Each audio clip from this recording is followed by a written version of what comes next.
அனைவருக்கும் வணக்கம். கடந்த நான் உங்கள் ராம்குமார். இந்த வீடியோ பதில் என்ன தகவல் பற்றி பார்க்க போறோம்னா, மயங்கொலி சொல்லகராதி அப்படின்னு ஒரு டாபிக் பற்றி பார்க்க போறாங்க. ஓகேங்களா? இந்த மயங்கொலி சொல்லகராதியில் இது அவுட் சோர்ஸினுடைய 6வது வீடியோ. ஓகேங்களா? மயங்கொலி எழுத்துக்கள் அப்படின்னா தமிழ்ல மொத்தமாக ஒரு 8 எழுத்துக்கள் இருக்கு. இந்த 8 எழுத்துக்கள் என்ன அப்படின்னா, ஒரு உச்சரிப்பின் அடிப்படையில் மிகச்சிறிய அளவு வேறுபாட்டையும் அதனுடைய பொருள் மிகப்பெரிய அளவு வேறுபாட்டை காட்டுமானால் அதற்கு தான் மயங்கொலி எழுத்துக்கள் என்று பொருள். ஓகேங்களா?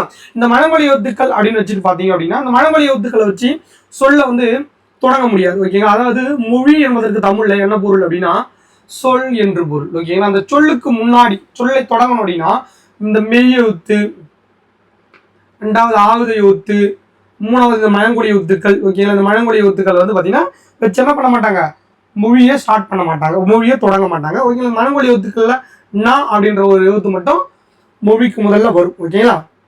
அதற்கு தான் இந்த ரா, அதாவது இந்த இடைநரகரம் மற்றும் வள்ளிநரகரம். இதற்கு முன்னாடிலாம் இந்த இ அப்படின்னு ஒரு எழுத்தை நம்ம என்ன பண்ணிடுவோம், சேர்த்து படிக்கிறோம். ஓகேங்களா? இறகு, அதற்கு முன்னாடி சென்ற வகுப்புல ரகு. ஓகேங்களா? இந்த வார்த்தையை பார்த்தோம். ரகு என்பதன் பொருள் என்னன்னா அரச பரம்பரையை குறிக்கும் அப்படின்னு சொல்லியிருக்கேன். என்னன்னா அரச பரம்பரைன்னா என்னது, ராமனுடைய அப்பா தசரதன், அவருடைய வம்சம் தான் பார்த்தீங்கன்னா ரகு வம்சம் அப்படின்னு சொல்லுவாங்க. அதாவது ராமனுடைய பாட்டனார் இருக்காருங்களா, அவங்களுடைய வம்சம் தான் ரகு வம்சம். அதனாலதான் ரகு என்பதை எதை குறிக்கணும், அரச பரம்பரையை குறிக்குது. ஓகேங்களா? இந்த இறகு என்பது எதை குறிக்க முடியும்னா பறவையினுடைய சிறகு. ஓகேங்களா? பறவை ரக்கம் இருக்கு இல்லைங்களா, அதை சிறகு, அதான் இறகு அப்படின்னு சொல்றாங்க. அப்புறம் தனி இறகு அப்படின்னு சொல்லியிருக்காங்க. தனி இறகு என்பது என்னன்னா அந்த பறவையுடைய இறகுல இருந்து ஒரே அந்த ஒரு இறகு மட்டும் தனியா பிரிஞ்சுதான் அதற்கு தனி இறகு என்று பேர். ஓகேங்களா? அதற்கு ஒரு மயிர்பீலி. ஓகேங்களா? மயிர்பீலி. பீலி என்பது என்னன்னா சங்க காலத்துல ஓகேங்களா மயிலினுடைய தோகைக்கு வழங்கப்பட்ட பெயர். ஓகேங்களா? என்னது இந்த பீலி அப்படின்றது. ஓகேங்களா? அதுக்கப்புறம் இரத்தல். ஓகேங்களா? இண்டரா, இடைநரா, இது வள்ளிநரகரம் அப்படின்னு சொல்லுவாங்க. இந்த இடைநரகரம் வரக்கூடிய அந்த இரத்தல் என்பது எதை கூறனா, இரத்தல் அப்படின்னு வேண்டுதல். ஓகேங்களா? அதாவது ஒருத்தரோட ஒரு பொருள் இல்லை அப்படின்னு வேண்டுற இல்லையா, கையேந்தி நிற்கிறோம் இல்லையா, இதற்கு தான் இரத்தல் என்று பெயர். ஓகே, அதாவது வேண்டுதல் என்று பெயர் அல்லது கையேந்தி இருத்தல் என்று பெயர். ஓகேங்களா? இரத்தல் அல்லது வேண்டுதல் என்று பெயர். இந்த வள்ளிநரகரம் வரக்கூடிய இந்த இரத்தல் என்பது என்னன்னா இறந்து போதல், சாதல். ஓகேங்களா? அளவு கடந்தல் அப்படின்ற பொருள்ல வரும். ஓகேங்களா? சாதல், மிகுதல், அளவு கடத்தல். மிகுதல் அப்படின்னா என்னன்னா எஞ்சி இருத்தல். ஓகேங்களா? அளவுக்கு அதிகமாக எஞ்சி இருத்தல் தான் மிகுதல் அப்படின்னு சொல்லுவாங்க. ஓகேங்களா? அதுக்கப்புறம் இறந்து இரண்டுமே என்னது, ஒரு சொல் முற்று பெறாமல் எச்சமாக நிற்குமானால் அதற்கு என்ன பொருள், வினையச்சம் என்று பொருள். ஓகேங்களா? அது வினைச்சொல்லானது முற்று பெறாமல் நிற்கு. ஓகேங்களா? இங்க இறந்து இறத்தல் அப்படின்னு வரும். ஓகேங்களா? இந்த இறந்து என்பது இறத்தல் என்று வரும். ஓகேங்களா? தல் விகுதி வராதுதான் இதுவும் ஒரு வினையச்சம், இதரும் ஒரு வினையச்சம். ஓகேங்களா? இந்த இறந்து அப்படின்னா ஏற்கனவே சொல்லிட்டு என்னன்னா கையேந்தி, கெஞ்சி. ஓகேங்களா? இறந்து வேண்டி நிற்கிறது தான் இந்த இற. ஓகேங்களா? இந்த வல்லினம் ரா வரக்கூடிய இந்த இற என்பது எதை குறிக்க முடியல, என்னது அளவுக்கு மிகுந்து, அளவுக்கு மிகுந்த இறக்கத்துல இற அப்படின்னு சொல்லுவாங்க. ஓகேங்களா? அதற்கப்புறம் இறப்பு. இந்த மேல நீ நல்லா புரிஞ்சீங்க. இப்போ ஒரே ஒரு இற அப்படின்னு இந்த இடைநரகரம் வந்துச்சுன்னா அதற்கு என்ன பொருள்னா கையேந்தி இருத்தல் என்று பொருள். கையேந்தி இருத்தல், வறுமை, இறத்தல், பிச்சை எடுத்தல், அந்த மாதிரி பொருள். ஓகேங்களா? இந்த வள்ளிநரகரம் வரக்கூடிய இந்த இற வந்துருச்சுன்னா அதுக்கு என்ன பொருள், இறந்து போதல், சாதல் அப்படின்னு பொருள். ஓகேங்களா? அதுலதான் எல்லாமே அதை தான் மீன் பண்ணியிருப்பாங்க. பாருங்க, இறப்பு என்பது இந்த ரா வந்துருச்சா அப்படின்னா அது கையேந்தி இருத்தல், இறத்தல், வறுமை என்றெல்லாம் பொருள் பெறும். ஓகேங்களா? அதுக்கப்புறம் பாருங்க இறப்பு. ஓகே, வள்ளிநரகரம் வந்தா சாதல், மிகுதல், வரம்பு கடந்தல், போக்கு, உயர்ந்த பொருள், துறக்கம், வீட்டிருப்பு. ஓகேங்களா? வீட்டிருப்பு அப்படின்னா என்னன்னா வீட்டிற்கு முன்னே இருக்கக்கூடிய அந்த தாழ்வான பகுதிக்கு தான் என்னன்னா வீட்டிருப்பு என்று பொருள். ஓகே, வீட்டினுடைய கூரையுடைய தாழ்வான பகுதியை தான் வீட்டிருப்பு அப்படின்னு சொல்லுவாங்க. இன்னொன்று இறப்பு என்பதற்கு இறந்த காலம் என்று பொருள். இறப்பு என்பதற்கு இறந்த காலம். ஓகேங்களா? இந்த இறப்புனா சாதல் அப்படின்னு கொஞ்சம் ஈஸியா இருக்கு. ஓகேங்களா? வரம்பு கடதல் அதுவும் ஓகே. உயர்ந்த பொருள் நீ மனப்பாடம் பண்ணிக்கணும். உயர்ந்த பொருள். ஓகேங்களா? துறக்கம், வீட்டினுடைய அந்த தாழ்வான பகுதி வீட்டிருப்பு. ஓகேங்களா? இது மட்டும் மனப்பாடம் பண்ணிக்கணும். அதுக்கப்புறம் இரவி, அதாவது ரவி அப்படின்னு சொல்லலாம், இல்லை இரவி அப்படின்னு சொல்லலாம். ஓகேங்களா? ரவி என்பது என்னன்னா கதிரவன் என்று பொருள். ஓகேங்களா? ரவி என்ன பேர் வச்சிருந்தாங்கன்னா அதுக்கு என்ன பொருள், அவங்க வந்து சூரியன் மாதிரி ஓகேங்களா, கதிரவன் என்று பொருள். இன்னொன்று மலை என்று பொருள் ஓகேங்களா, சூரியன் மலை ஓகேங்களா. அந்த ரவி என்பது வணிக தொழிலையும் குறிக்கும் ஓகேங்களா. ரவி என்பது என்னது, வணிக தொழில் ஓகேங்களா. அந்த இரவி ஓகேங்களா, இந்த வல்லினம் வரக்கூடிய அந்த இரவி என்பது என்பது சாதல் தானே குறிக்கும், சாதல் அல்லது இரத்தல் ஓகேங்களா. அப்போ நீங்க ஒரே ஒரு விஷயத்த மட்டும் கரெக்டா ஞாபகம் வச்சுங்க. இடையினர் அகரம் வந்தால் அதற்கு இரத்தல் என்று பொருள், வல்லினர் அகரம் வந்தால் அதற்கு இறந்து போதல் என்று பொருள் ஓகேங்களா. அதுக்கப்புறம் இரவு, இரவுனாலே நம்மளுக்கு தெரியும் என்னது இரவுனா, இருள் மரம் ஓகேங்களா. இருள் மரம்னா இருட்டான ஒரு இரவு ஓகேங்களா. இரானால இரவு நேரம் என்று பொருள் ஓகேங்களா. அப்படின்னு வந்ததுனால அது கையேந்துதல் என்று பொருள் ஓகேங்களா. ரொம்ப ரொம்ப ரொம்ப ரொம்ப இம்பார்ட்டன்டா நீங்க ஞாபகம் வச்சுக்க வேண்டியது மஞ்சள் என்று பொருள் ஓகேங்களா. இரவு என்பதற்கு என்ன பொருள், மஞ்சள் என்று பொருள் ஓகேங்களா. இதை மட்டும் ஞாபகம் வச்சுக்கிட்டா போதும், ஏன்னா இது எல்லாமே ரொம்ப எளிமையாக இருக்கு. அதுக்கப்புறம் இரவு, இந்த வல்லினராக வரக்கூடிய அந்த இரவுக்கு என்னன்னா, அப்படின்னா சாதல், இரத்தல், மிகுதி, எல்லை ஓகேங்களா. இது எல்லாமே ஒரே தான். இந்த இறானா இறால் மீனை குறிக்குது, தேன் கூட குறிக்குது, வீட்டு இருப்பாது வீட்டினுடைய முன் பகுதியை குறிக்குது ஓகேங்களா. மலைச்சாரல், மலை நீக்கம் முடிவு ஓகேங்களா. இதெல்லாம் வந்து பார்த்தீங்கன்னா ஒரு டைம் பார்த்துங்க. அதாவது இறானா சாவுதல், இரத்தல் என்பது சாதல், இரத்தல், மிகுதி, எல்லை, இறால் மீன், தேன் கூடு ஓகேங்களா. இரவு ஓகேங்களா. இரவு என்பதற்கு என்ன பண்ணணும், தேன் கூடு என்று பொருள் ஓகேங்களா. அதுக்கப்புறம் பாருங்க, வீட்டினுடைய தாய்வான பகுதி வைக்க மலைச்சாரல், மலைச்சாரலுக்கு என்னது இரவு என்று பொருள் ஓகேங்களா. மலை இன்னொன்று பொருள் நீக்கம், இது மூணு மட்டும் மனப்பாடம் பண்ணிங்க. தேன் கூடு, மலைச்சாரல், நீக்கம் என்று பொருள் ஓகேங்களா. அதுக்கப்புறம் இரவை,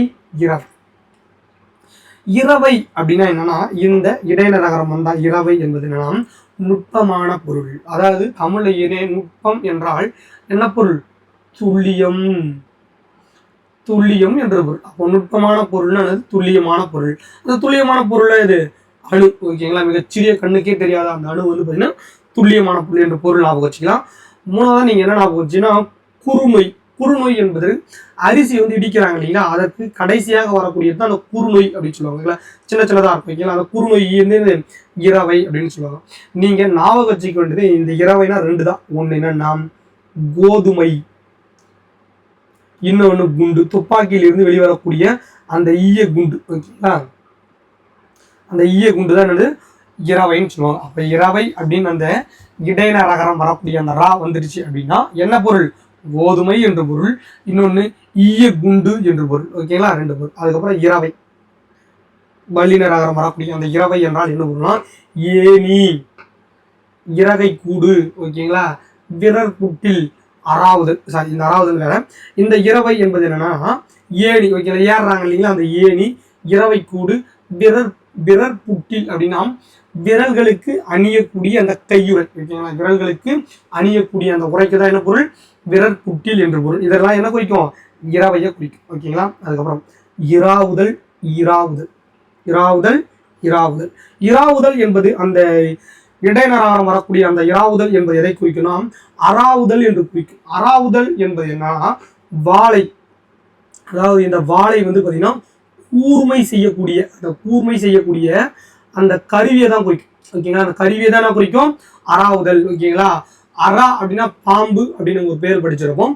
அந்த அறாவுதல் அப்படின்னு என்ன குறிக்கும், வாளை கூர்மையாக்கும் கருவிக்கு தான் அறாவுதல் என்று பொருள் ஓகேங்களா. அறாவுதல் என்னது வாளை கூர்மையாக்கும் கருவி ஓகேங்களா. இந்த வல்லினர் நகரம் வரக்கூடிய அந்த இராவுதல் என்பது எதை குறிக்கும்படினா மயிர் வதக்கி மயிர் போக்கி சீவுதல். அதாவது பழங்காலத்தில் பண்டைய மனிதர்கள் வந்து பார்த்தீங்கன்னா அந்த இறைச்சியை வந்து பார்த்தீங்கன்னா தீயிட்டு கொளுத்தி என்ன பண்ணுவாங்க, அந்த சமையலா பயன்படுத்தின அந்த நெருப்புக்கு தான் என்ன பொருள், இராவுதல் என்று பொருள் ஓகேங்களா. வதக்கி மயிர் போக சீவுதல் ஓகேங்களா என்ற பொருள். இரு ஓகேங்களா. இடையினர் ரகரம் வரக்கூடிய அந்த இரு என்பது எதை குறிக்கும்னா உட்கார் ஓகேங்களா. காட்டு மல்லிகை, பெரிய, தங்கு ஓகேங்களா. இரண்டு, இரட்டை காட்டு மல்லிகை என்று பொருள் ஓகேங்களா. அப்ப அந்த இரு என்பது என்ன மீனிங்ல வருதுன்னா இரண்டு ஓகேங்களா. இதை மட்டும் நான் வச்சுட்டா போதும். அந்த இரு என்பது எதை குறிக்கும், இரண்டு என்று பொருள்படும் ஓகேங்களா. அதுக்கப்புறம் பார்த்தீங்கன்னா இரு, எந்த இரு, இது வந்து பார்த்தீங்கன்னா வல்லினர் நகரத்தில் வரக்கூடிய அந்த இரு என்பதற்கு வடிகட்டு ஓகேங்களா. வடி, முறி, ஒடி என்றெல்லாம் பொருள்படும் ஓகேங்களா. வடி, முறி, ஒடி என்றெல்லாம் அது ஏற்கனவே பொருள் இருக்கு பொருள் ஓகேங்களா. அதுக்கப்புறம் இறுக்கம், இறுக்கம். ஓகேங்களா, இறுக்கம் என்பது இந்த ரூ வந்தா என்ன பொருள் என்னன்னா, இறுக்கம் என்றால் என்ன பொருள்? கரடி, விண்மீன், ஓரை அப்படின்னு சொல்லுவாங்க. ஓகேங்களா, இறுக்கம் அப்படின்னு வரும்போது கரடி, விண்மீன். ஓகே, ஓரை என்பது என்னன்னா ஒரு நாள். ஓகேங்களா, ஒரு நாளை மொத்தமா 24 மணி நேரமா பிரிச்சு ஒவ்வொரு மணி நேரத்திற்கும் ஒரு கிரகத்தை வந்து உட்கார வைத்து நல்ல நேரம், கெட்ட நேரம், ஓகேங்களா அப்படின்னு சொல்லக்கூடிய அந்த ஜோதிடத்திற்கு தான் என்ன பொருள்? ஓரை என்று பொருள். ஓகேங்களா, இதற்கு முன்னாடி நம்ம படிச்சிருப்போம்னா ஓரையாடுதல் அப்படின்னு வந்து ஒரு துறையை படிச்சிருப்போம். இந்த இடத்துல அதை குறிக்காது. இந்த ஓரை அப்படின்றத குறிக்கணும், அந்த ஜோதிடத்தை தான் குறிக்கும். ஓகேங்களா, அப்ப இறுக்கம் என்பது என்னென்ன பொருள் வரும்? கரடி, விண்மீன், ஓரை என்றெல்லாம் பொருள்படும். இறுக்கம். ஓகேங்களா, இறுக்கம் என்பது என்ன பொருள் வரும்னா, இறுக்கம் அதாவது நெருக்கம், நெகிழாத்தன்மை. ஓகேங்களா, நெகிழாத்தன்மை, புழுக்கம், அந்த மாதிரி பொருள் வரும். கடுஞ்செட்டு. ஓகேங்களா, கடுஞ்செட்டு என்பது என்னன்னா கடுமையான கஞ்சத்தம். ஓகேங்களா, கடுமையான கஞ்சல். ஓகேங்களா, அவங்க பேர் என்னது? கடுஞ்செட்டு. ஓகேங்களா, முட்டுப்பாடு அப்படின்னா இடையூறு செலுத்து. ஓகேங்களா, இடையூறு பண்றது தான் வந்து முட்டுப்பாடு அப்படின்னு சொன்னாங்க. அப்போ இறுக்கம் என்பது, இறுக்கம்னா நெருக்கமா இருந்தா நெகிழாத்தம், அதாவது நெகிழுது அப்படின்னா கொஞ்சம் வளைஞ்சு கொடுக்குதுன்னு அர்த்தம். நெகிழாத்தன்மைனா கொஞ்சம் இறுக்கமா இருக்குன்னு அர்த்தம். ஓகேங்களா, அதனால நம்ம இந்திய அரசியலமைப்பு நெகிழும் மற்றும் நெகிழாத்தன்மை ரெண்டுமே இருக்கு. ஓகேங்களா, சில இடத்துல வளைஞ்சு கொடுக்கும், சில இடத்துல இறுக்கமாகவும் பிடிக்கும். ஓகேங்களா, அப்போ நெகிழாத்தன்மைனா இறுக்கமா பிடிக்கிறது என்று பொருள். புழுக்கம் என்று பொருள். அதுக்கப்புறம் கடுஞ்செட்டு, கடும் கஞ்சம், இறுக்கமா பிடிப்பான், தன்னுடைய வரவு செலவை இறுக்கமா இழுத்து பிடிப்பான் இல்லையா, அவன் பேர் தான் கடுஞ்செட்டு. ஓகேங்களா, முட்டுப்பாடு என்பது இடையூறு என்று பொருள். அதுக்கப்புறம் பார்த்தீங்கன்னா இருக்கல். ஓகேங்களா, இருக்கல் என்பது இடையூறு, அந்த இடைநர வரக்கூடிய அந்த இருக்கல் என்பதை குறிப்பிடலாம். இருக்கல் அப்படின்னா இருந்திருக்கக்கூடிய அந்த இடம், அமர்தல், இருத்தல் என்று பொருள். அமர்தல், இருத்தல் என்று பொருள். இருக்கல் என்பது அந்த வல்லினர் வரக்கூடிய இரு என்பதை குறிக்கலாம். திரை கொடுத்தல். திரை என்பது இந்த இடத்துல என்ன பொருள் என்று, திரை என்பது என்ன பொருள். ஓகேங்களா, பெரிய வலிமை வாய்ந்த ஒரு அரசனுக்கு அதற்கு கீழ் இறக்கக்கூடிய அந்த சிற்றரசர்கள் மாதந்தோறும் வருடந்தோறும் கொடுக்கக்கூடிய அந்த பொருளுக்கு தான் திரை கொடுத்தல் என்ற பொருள். இது ஏன்னா கொடுப்பாங்க? அவங்க அவுத்தம் கொடுக்கறதுனால. ஓகேங்களா, அவங்களுடைய வலிமையை காட்டியோ இல்லை அவங்களுடைய அவுத்தத்தாலேயோ கொடுக்கக்கூடியது தான் என்னது? திரை. ஓகேங்களா, அப்ப இருக்கல் என்பது என்னது? திரை கொடுத்தல் அல்லது அழுத்துதல் என்று பொருள். அதுக்கப்புறம் பாருங்க, இருக்கல். ஓகேங்களா, இருக்கல் என்பது இடைநர உருவாக்கக்கூடிய அந்த இருக்கல் என்பதை குறிக்கலாம்.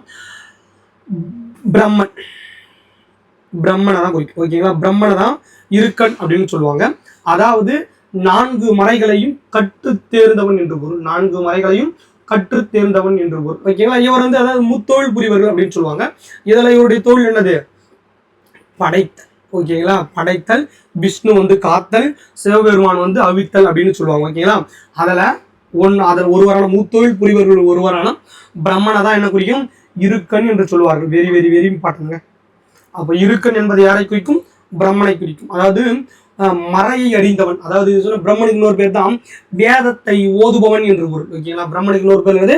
வேதத்தை ஓதுபவன் என்று பொருள். அதான் நேரத்தில் சொல்லியிருக்காங்க. ஓகேங்களா, அதுக்கப்புறம் பாருங்க, இருக்கன். ஓகேங்களா, இடைன அந்த இருக்கன் என்பது வந்து வல்லினர் வரக்கூடிய அந்த இருக்கன் என்பது யாருக்குன்னா ஈயாதவன். அதான் சொல்றேன், கஞ்சத்தனமா ஒருத்தன் இருந்தானா அவனுக்கு என்ன பொருள்? இருக்கன் என்று பொருள். ஓகேங்களா, அதுக்கப்புறம் பாருங்க, இருக்கு மேலே கூடிய அந்த இருக்கு என்பது என்னன்னா ஒரு வகையான வேத மந்திரம். ஓகேங்களா, அப்போ இருக்கன் என்பது இங்க பாருங்க, இருக்கன் என்பது பிரம்மனை குறிச்சது. அந்த இருக்கு என்பது எதை குறிக்குது? அந்த வேத மந்திர நூலை குறிக்குது. ஓகேங்களா, வேத மந்திர நூலை குறிப்பது தான் இருக்கு என்று பொருள். ஓகேங்களா, அப்பயே பாருங்க, அதே அந்த இருக்கு என்பது எதை குறிக்குது? இந்த இடத்துல இருக்கு என்பது அவுத்தி கட்டுதல் குறிதா. அந்த இரு என்பது இந்த இடத்துல அதே அவுத்தி கட்டுதல். ஓகேங்களா, ஒடுக்குதல், கண்டிகை அப்படின்னு சொல்லுவாங்க. அதாவது இருக்கு என்பது இந்த இடத்துல வந்து ரொம்ப இறுக்கமா இருக்கக்கூடியது. ஓகேங்களா, கண்டிகை என்பது என்னன்னா பழங்காலத்தில் மனிதர்கள் கழுத்தில் அணியக்கூடிய அணிகலன், இரும்பினால் செய்யப்படக்கூடிய ஒரு அணிகலன் தான் கண்டிகை அப்படின்னு சொல்லுவாங்க. அந்த அணிகலன் ரொம்ப இறுக்கமா இருக்கும், அதுதான் வந்து கண்டிகைன்னு சொல்லுவாங்க. இல்ல இருக்கல் முடிச்சு அந்த மாதிரி சொல்லுவாங்க. ஓகேங்களா, இருக்குதல். ஓகேங்களா, இருக்குதல் அப்படின்னா இருத்தல் என்று பொருள். இருக்குதல் என்பதன் பொருள் என்ன? இருத்தல். ஓகேங்களா, இன்னொன்று இருக்குதல் அப்படின்னா என்ன அப்படின்னா வல்லினர் வரக்கூடிய அந்த இருக்குதல் என்பது அழுத்தி கட்டுதல். ஒரே பொருள் தான். ஒரு டைம் பார்த்துட்டீங்கன்னா அப்படியே கீழே அப்படி லைன் பை லைன் அதை சார்ந்தேதான் இருக்கும். அழுத்தி கட்டுதல், இறுகு உடைத்தல், ஒடுக்குதல், உள்ள உந்துதல் எல்லாமே பார்த்தீங்கன்னா இறுகச் செய்தல் அந்த பொருளை தானே வரும். ஓகேங்களா. இருகால், இருகால். ஓகேங்களா. இருகால் என்பது என்னன்னா, இரு என்பது இரண்டு என்று பொருள். ஓகேங்களா. இரு என்பது என்ன பொருள்? இரண்டு, இல்லைன்னா பெரிய, அரை, இருமுறை அப்படின்ற பொருள் வரும். ஓகேங்களா. அதுக்கப்புறம் பாருங்க, இருகால் என்பது ஊழை காற்று. என்ன காற்று? ஊழை காற்று. உலகம் அழியும் நிலையில் வீசக்கூடிய காற்றுக்கு தான் ஊழை காற்று என்று பொருள். ஓகேங்களா. உலகம் எந்த நாள் அழிய போதோ, இல்லை எந்த ஒரு யுகத்துல உலகம் அழிய போதோ அந்த இடத்தில் வீசக்கூடிய காற்று, இல்லை அந்த நேரத்தில் வீசப்படக்கூடிய காற்றுக்கு தான் ஊழை காற்று என்று பொருள். அப்போ இருகால் என்பதற்கு என்ன பொருள்? ஊழை காற்று என்ற பொருள். இந்த கொரோனா தொற்று மாதிரி. ஓகேங்களா. அதுக்கப்புறம் இருத்தல், இருத்தல், இருத்தல், இருத்தல். இருனா என்பது உட்காரு, நிலை பெறுதல், உரிப்பொருள். ஓகேங்களா. அதாவது என்ன சொல்லுவாங்கன்னா, முல்லை நிலத்தினுடைய உரிபொருள் என்ன? இருத்தலும் இருத்தல் நிமித்தமும். ஓகேங்களா. முல்லை நிலத்திற்குரிய என்னது உரிபொருள்? இருத்தலும் இருத்தல் நிமித்தமும். ஓகே சொல்லுவாங்க. அதான் சொல்றாங்க. இப்போ அந்த இருத்தல் என்பது எதை குறிக்குது? முல்லை நிலத்தினுடைய உரிபொருளை குறிக்குது. ஓகேங்களா. இந்த இடத்துல இருத்தல் 5 நிலத்தினுடைய முல்லைக்குரியதான் பாத்தீங்கன்னா இந்த இருத்தல் சொல்லியிருக்காங்க. உயிரோடு இருத்தல், வாழ்வு அப்படின்னு சொல்லியிருக்காங்க. ஓகேங்களா. இந்த இடத்துல இருத்தல் அப்படின்னா, இரு என்பது ஒடித்தல், வடித்தல், சொல்லுதல், வெட்டல், தைத்தல் அப்படின்லாம் பொருள் வரும். ஓகேங்களா. அதுக்கப்புறம் இறுதி, இறுதி. ஓகேங்களா. இறுதி, இறுதி என்பது என்னன்னா அசைச்சொல். இறுதி என்பது என்னன்னு அசைச்சொல். அதாவது அசைச்சொல் என்பது என்ன அப்படின்னா, ஒரு செய்யுளிலோ, ஒரு பேச்சிலோ, ஒரு உரைநடையிலோ தனக்கான தனி பொருளை தராமல் வேறொரு சொற்களுடன் இணைந்து செய்யுளுக்கு ஓசையை கூட்டுமானால் அதற்கு அசைச்சொல் என்று பொருள். ஓகேங்களா. நம்ம தமிழ்லயே ஏற்கனவே எவ்வளவு அசைச்சொல் படிச்சிருப்போம். ஏ, மா, மியோ, ஓகேங்களா, இது, மோ, அத்தை, ஓகேங்களா, மதி, அந்த மாதிரி பல்வேறு அசைச்சொற்களை படிச்சிருப்போம். நம்மளுக்கு கொஞ்சம் புதுசா இருக்கிறது என்னது? இறுதி. இறுதி என்பது ஓகேங்களா. இறுதி என்பது என்னது? ஒரு 2 எழுத்தலாகி அசைச்சொல் அப்படின்னு கேட்டிருக்காங்க. கொஞ்சம் புதுசா இருக்கு. நீங்க என்ன பண்ணுங்க, நான் வச்சு. ஓகேங்களா. அது இறுதி என்பது தெரியும். ஓகேங்களா. முடிவு, சாவு, வரையறை என்று பொருள். ஓகேங்களா. இருப்பு. ஓகே. இருப்புனா மீதம் இருப்பு, கையிருப்பு, இருக்கை என்று பொருள். ஓகேங்களா. இருப்பு என்பது. அதுக்கப்புறம் இருப்பிடம், பொருள் முதல். ஓகேங்களா. பொருள் முதல் அப்படின்னு சொல்றாங்க. ஓகேங்களா. அதுக்கப்புறம் பாருங்க, இருப்பு. இந்த இருப்பு என்பதா, இந்த இருப்பு என்பது எதை குறினா? ஆவண ஓலை. ஓகேங்களா. ஆவணத்தால் செய்யப்பட்ட ஒரு ஓலைக்கு இருப்பு என்று பொருள். அப்புறம் குடியிருக்கை, தங்குகை, கடன் செலுத்துகை எல்லாமே பார்த்தீங்கன்னா என்ன சொல்றாங்க? இருப்பு அப்படின்னு சொல்றாங்க. ஓகேங்களா. இரும்பல், இரும்பல். மேற்கூறிய இரும்பல் என்பது நம்மளுக்கு சாதாரண ஒரு இரும்பல் தான் குறிக்குது. ஈழை நோய். ஈழை நோய் என்றால் தமிழ் என்னன்னா ஆஸ்துமா என்று பொருள். ஈழை நோய்க்கு நம்ம என்ன சொல்றோம்? இப்போ ஈழை நோய் யாரும் அந்த வார்த்தையை உபயோகப்படுத்துறது இல்லை. அதற்கு பதில் என்ன சொல்றோம்னா ஆஸ்துமா அப்படின்னு சொன்னாங்க. ஆட்டுகளுக்கு வரக்கூடிய அந்த நோய்களுக்கு என்ன பொருள்? இரும்பல் என்று பொதுவான ஒரு பெயர் உண்டு. ஓகேங்களா. இந்த இரும்பல் என்பதற்கு வியப்பு என்று பொருள். Very very very important. ஓகேங்களா. நிற்கிறது பாருங்க. அதுக்கப்புறம் பாருங்க, இரும்பு. இரும்பு என்றாலே ஒரே பொருள் தான், கடினத்தன்மை. ஓகேங்களா. கடினத்தன்மையா இருக்கக்கூடிய ஒரு பொருள் தான் இரும்பு அப்படின்னு சொல்லுவாங்க. இதுக்கு முன்னாடி படிச்சோம் பற்றி அப்படின்னு ஒரு இடத்துல படிச்சோம். பற்றிரும்பு, பற்றிரும்பு அப்படின்ற மாதிரி சொல்லியிருப்பேன். அதுக்கு இரும்பு என்ற பொருள். அதே இரும்புக்கு என்ன பொருள்னா கருமையான பொருள். ஓகேங்களா. கருப்பு தங்கம் கூட சொல்லுவாங்க இரும்பு. ஓகேங்களா. கருப்பு தங்கம் வைரத்து சொல்லுவாங்க. ஒரு சில இடத்துல கருப்பு தங்கம்ன்றது இரும்புன்னு சொல்லுவாங்க. ஓகேங்களா. கரும்பொன், கருவி, பொன், செங்கந்தாள் மலர். கிம்புரி அப்படின்னா என்ன? கிம்புரி அப்படின்னா ஒரு அணிகள். ஓகேங்களா. கடிவாளம். இது எல்லாமே பார்த்தீங்கன்னா இரும்பால் செய்யப்படக்கூடிய ஒரு பொருள்களை குறிக்குது. அதுக்கப்புறம் இரும்பு என்பது அந்த வல்லினர ரூ வரக்கூடிய அந்த இரும்பு என்பது எதை குறினா? குறுங்காடு, சிறுதூசு, சிறுமலை. ஓகேங்களா. சிறுதூசு, சிறுமலை, குறுங்காடு, சின்னதா இருக்கிறது என்ன சொல்லுவாங்க? இரும்பு அப்படின்னு சொல்றாங்க. ஓகேங்களா. இறை, இறை இது very very very very important. ஓகேங்களா. இந்த இறை அப்படின்பது, இந்த இறை என்பது எதை குறிக்கணும்? இறைச்சல். ஒரே மீனிங் என்னது? இறை என்பது இறைச்சல் அப்படின்னு குறிக்கும். ஓகேங்களா. அதுக்கப்புறம் பேச்சு, நிலம், நீர், பறவை, விலங்கு இந்த பொருள்கள்லாம் வரத்தான் இறை என்று சொல்லுவார்கள். அதுக்கப்புறம் உண்டான உணவு நாக்குப்பூச்சி. அந்த நாக்குப்பூச்சி என்பது இறையா பயன்படுத்தும் அப்படின்னா போச்சு. ஓகே. நாக்குப்பூச்சினா இறை என்று பொருள். இந்த இறை என்பது இறைமை. ஓகேங்களா. இறைமையானது மற்றவர்களின் தலையீடு இல்லாமல் தனக்கு தேவையான முடிவை தானே எடுக்கும் அதிகாரம் இறைமை என்று சொல்லுவார்கள். ஓகேங்களா. இறைமை என்று பொருள். உயரம், கடவுள், சிவன். ஓகே. இதெல்லாமே பாருங்களேன் தலைமை பண்புக்குரிய ஒரு பண்பா ஓகேங்களா. ஒரு இடத்துல இருந்து அடுத்த மேல் இடத்தை நோக்கி சொல்றதுதான் இறை அப்படின்னு சொல்லுவாங்க ஓகேங்களா. இறைமைனா அதை பொருள். உயரம்னா ஓகே கடவுள் சிவன், அரசன் தலைமை, நடுநிலைமை, உயர்ந்தோர் தலைவன், தமையன், வீட்டிருப்பு, இறகு ஓகேங்களா, சிறகு, இறத்தல், மாமரம் எல்லாமே பெரிய ஒண்ணுதான் ஓகேங்களா. அதுக்கு தான் இறை என்று பொருள். இறை என்றால் என்ன பொருள்? தலைமை என்ன போச்சு ஓகேங்களா. இறைனா என்ன பொருள்? தலைமை என்று பொருள் ஓகேங்களா.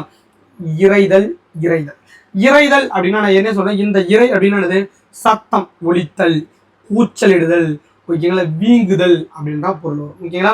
அதுக்கப்புறம் இந்த இறை அப்படின்னா என்னது? இறை வணக்கம். இறைதல் அப்படின்னா என்னது? இறைனா இறைவன். அப்ப இறைவன் வணங்குதல், சிந்துதல், சிதறி போதல் அந்த மாதிரி பொருள் வரும் ஓகேங்களா. அதுக்கப்புறம் இறைத்தல் இறைத்தல் இறைத்தல் இறைத்தல். இந்த இறை என்பது எதை குறினா மூச்சுவாங்க. ரொம்ப நேரம் அது ஓடிட்டானா இறைக்குது பாருக்கு அப்படின்னு சொல்லுவாங்க. அந்த மாதிரி அது மூச்சு வாங்குதல் அப்படின்னு பொருள். இறைத்தல் என்பது மூச்சு வாங்குதல் என்று பொருள் ஓகேங்களா. அதுக்கப்புறம் ஒலித்தல், சீறுதல், வீங்குதல் அந்த பொருளே வரும். இந்த இறை அப்படின்னா நீர் இறைத்தல் ஓகேங்க. மிகுதியாக செலவிடுதல். மிகுதியாக செலவிடுதல் அவன் இறைக்கிறான் வாரி அப்படி சொல்லுவாங்களா. அந்த இறை என்பது மிகுதியாக செலவிடுதல் அப்படின்றதும். சிதறுதல், நிறைதல், நீர் பாய்ச்சுதல் அந்த பொருள்களையும் ஓகேங்களா.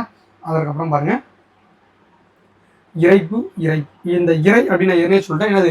மூச்சு வாங்குதல் அப்படின்னு சொல்லிட்டேன் ஓகேங்களா. மூச்சு வாங்குதல், இறைச்சல், ஈரை நோய், மோகம், கரப்பாம்பூச்சி ஓகேங்களா. கரைப்பான் பூச்சிக்கு இறைப்பு என்று பொருள். அதை மட்டும் அவசியம். கரப்பாம்பூச்சி என்னது? இறைப்பு என்று பெயர் ஓகேங்களா. இந்த இறைப்பு அப்படின்னா என்னது? நீர் இறைப்பு. இந்த இறைப்புக்கான பெயர் நீர் இறைப்பு என்று பெயர். இல இல இழ வெரி வெரி வெரி இம்பார்ட்டன்ட். இல என்பது இலவு, இலவ மரம், இல்லை. அதாவது என்னன்னா மிக லேசாக இருக்கக்கூடிய ஒன்று தான் வந்து இல அப்படின்னு சொல்லுவாங்க. இல என்பது மிக லேசா இருக்கும் ஓகே. இலவ மரம் லேசா இருக்கும். இலவ மரம் இலவு அப்படின்னா இலவ மரம் தான் இருக்கும் ஓகேவா. இலவு லேசா இருக்கும். இல்லை என்று பொருள். இல என்பதற்கு இல்லை என்று பொருள் ஓகேங்களா. தவற விடு அப்படின்னா தவற விடு அப்படின்ற பொருள் ஓகேங்களா. பொருளை இழந்தான் அப்படின்னா ஓகேங்களா. அதுக்கப்புறம் இல பொதுலகரம் என்று அழைக்கப்படக்கூடிய இந்த லா வந்தா இல என்பதற்கு இலகள் இலகள் ஓகேங்களா. இலகள் அப்படின்னா அந்த வெள்ளத்தினுடைய மிக சிறியதான் வந்து இலகள் அப்படின்னு சொல்லலாம். இன்னொரு இலகள் அப்படின்னா என்னது? நெகிழும் தன்மையுடைய ஒண்ணு ஓகே. நெகிழும் தன்மையுடைய ஒண்ணுக்கு இலகள் அப்படின்னு சொல்லுவாங்க ஓகேங்களா. சிறிய என்று பொருள். இன்னொன்று இளைய என்று பொருள் ஓகேங்களா. அதுக்கப்புறம் இலக்கம் இலக்கம். இலக்கம் என்பது என்னன்னா இந்த இலக்கம் 1ஆம் இலக்கம், 2ஆம் இலக்கம், 3ஆம் இலக்கம் அப்படின்னு எண்ணை குறிக்கும். 100,000 அந்த எண் வரிசையை குறிக்கும். இலக்கம் என்பது அதனுடைய அடையாளம் ஓகேங்களா. அடையாளம் ஓகேங்களா. குறிப்பிட்ட இலக்கு ஓகேங்களா. இலக்கம் என்பது இலக்க குறிக்குது, அதனால அதனுடைய அடையாளத்தை குறிக்குது. இந்த பொதுலகரம் வரக்கூடிய இந்த லா என்பது இதனுடைய இலக்கம் என்பது இலகிய தன்மை ஓகே. நெகிழும் தன்மை சொன்ன மாதிரி இலகிய தன்மை. இலக்காரம் ரொம்ப இலக்காரமா பேசுறாம்பா. அந்த இலக்காரம் ரொம்ப தளர்ச்சி, நெகிழ்ச்சி ஓகேங்களா. விலை குறைவு, மேன்மை அந்த பொருட்களை கையாளப்படும் ஓகேங்களா. இலக்குதல் ஓகேங்களா. இலக்குதல் அப்படின்னா அடையாளம் இடுதல். இலக்குதல் என்பது அடையாளம் இடுதல். வரைதல், ஒளிர்தல், குத்துதல், வரைதல், தைத்தல் ஓகேங்களா. நன்றி. அடுத்த வீடியோ பதிவில் வந்து பார்க்கலாம். படிச்சுக்கிட்டு இருங்க ஓகேங்களா. அவுட் சோர்ஸை பொறுத்து ஒரு டைம் காதால் கேட்டுக்கிட்டே இருங்க. கண்டிப்பாக பெரிய அளவில் பயன்படும் ஓகேங்களா. நன்றி. அடுத்த கிளாஸில் சந்திப்போம்.